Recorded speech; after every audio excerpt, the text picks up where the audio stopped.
Assalamu alaikum wa rahmatullahi wa barakatuh. Hurmatly TikTok seyirciler. Awana sizin dikkatinize bugün Tikşor lakamlı pehlivan Cumavay pehlivan marada bir video çekmekçi. Daşol vilayetinin Sapan Rüyatı Konması Trava'nın yeni soğusunda yaşap geçen katı ağır kulu pehlivanların birisi. Bunu yatlamazak adalatsızlık koyum kadar kirlerinden ne koyulma. Tikşor lakamlı pehlivan diye. Adatça il içinde giyinden tanılayan adamın öz adından lakamı yörgünlü bolyan halatlar düşýär. Cumavaýyn hem şeýle boldy.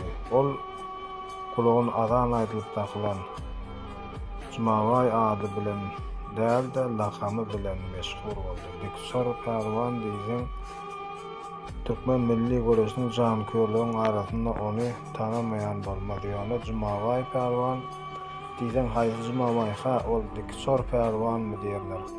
Onuň bu lakamy almagyna owamyzdaky toýda bolan bir waka sebäp bolupdy. Goňşy ogadaky Mirze Çopan indini öýerip toý uludan tutjokmuş. At çapşygyna, göreşine uly baýraklar goýjokmuş diýen habar owa ýaýrady. Bu habar pehliwanlaryň seýislerin aladasyny artdyrdy. Toýuň sähädi bellenilip, oňa toýarlyk işleri ýaýwanlandy. Toy owanyňky diýen anama uýan owa adamlary üýşüp ýowara çykdylar. Owanyň gaýratyndaky boşlukda at aýlawy guraljak, göreş tutuljak ýerlerde bir kendisi çağırlyk işleri geçirildi. Göreş tutuljak ýere ýumşak ak çaga düşildi.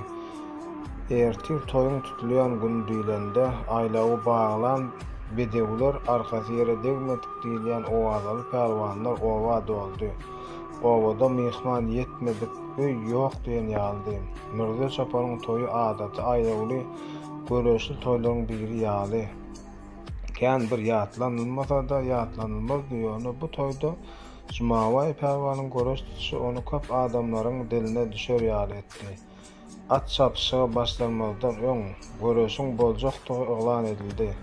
Adamlar giň meýdanda egele urap üýtdiler. Jarçy ulu pehliwan waza çykybermelidir lakaw. Ýyhanyň baýragyna bir düýe goýlandyr lakaw diýip tesne bat berip gyrmaga başlady.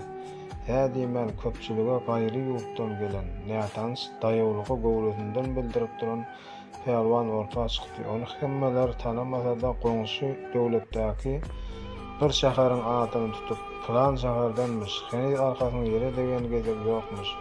Onuň garşyna hiç kim çykmaýarmyş diýen gurrunlar ağdan ağda geçdi. Ýöne bu owa meşhur pehliwan Cumavaýyň owazydy. Onuň ula çykyp baýrak alman ortadan çykan hiç kim ýadyna düşenok.